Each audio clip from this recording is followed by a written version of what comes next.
Yes, as you can guess, audience, tonight is the UK premiere of the new series, Games of Thrones. I have mixed feelings because I know what should happen due to reading the book.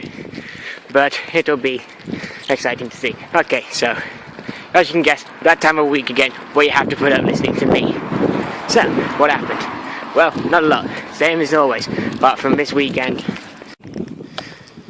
Well, today actually, my girlfriend got home back down in Cannington, which, if you don't know where it is, Google it, or just accept the fact it's nearish Bristol / Weston-super-Mare. So yeah, she got back home for basically the Easter holidays. So yeah, you've got me all to yourselves now, YouTube. You happy? So yeah, so that's gonna suck, not seeing her for like 2 weeks.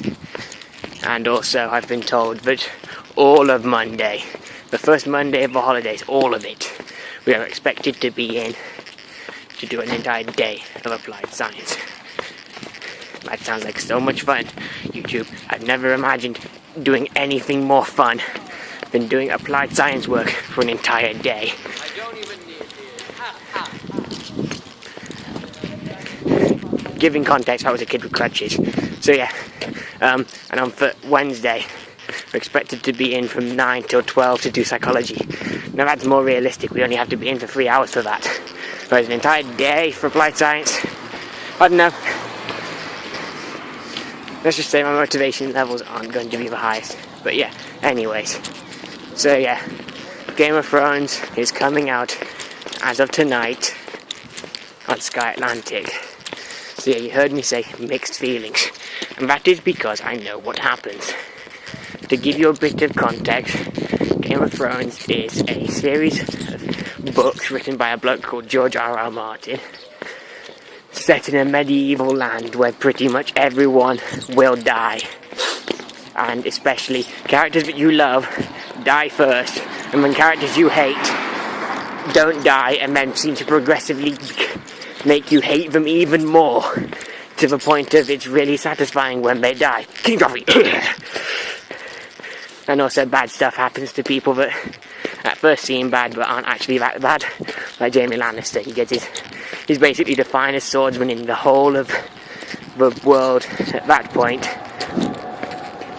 But his dad is a douchebag, and his nephew / son is a legitimate bastard incest son called Joffrey. Is like the biggest dickwad ever. In series 1, there was the king called Robert Baratheon, and he was married to Cersei Lannister. Now, what was meant to have happened was Cersei and Robert would have kids, and they'd basically be the most powerful kids in the universe. But that didn't happen.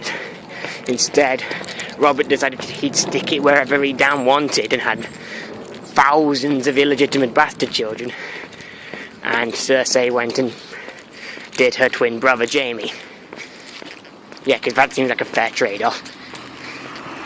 So yeah, so the illegitimate children, there's 3 of them. There's Prince / King Joffrey, Prince Tommen, and Princess Myrcella. Now Myrcella, you don't see a lot of her, because that's in series 2. She got shipped off to Dorne, which is a land that, in the Game of Thrones universe, sorry I keep looking over my shoulder just making sure this van doesn't hit me. So yeah, in the Game of Thrones universe, in the series, and the books to be honest, Dorne is like very rarely mentioned. Now that should change in the series relatively quickly, because Dorne becomes very, very important to the story for a multitude of reasons. I'm not going to give spoilers other than the one I just gave, but yeah. So yeah, Princess Myrcella gets sent off to Dorne to marry one of the princes, because despite the fact that the whole country is called Westeros. It's basically like a it's basically like England or America. So it's got made up of plenty of little, smaller counties or states or whatever you want to call them. So there's the north, the Riverlands, which is basically the middle. The Westerlands speak for themselves. The Vale, which is basically the east. Dorne, which is the far south, but it's somehow the hottest of them all. the Reach, which is basically like Somerset, so quite sunny, and produces a lot of crops. And then there's the area known as King's Landing, and the Stormlands. So the Stormlands I don't really know how to characterise. We don't exactly do much, but they're quite important because that's where one of the contestants from the firm of Baratheons come from. So yeah, this vlog was done over 2 days. What happened was I sort of gave up halfway through yesterday. So I actually watched the new episode of Game of Thrones. So I'm not going to tell any of you, but I quite liked it. It's actually quite awesome. I more than quite liked it.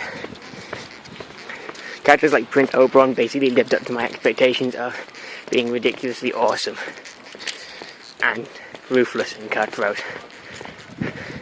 And then you saw the reunion of characters with long lost items that you might not have expected.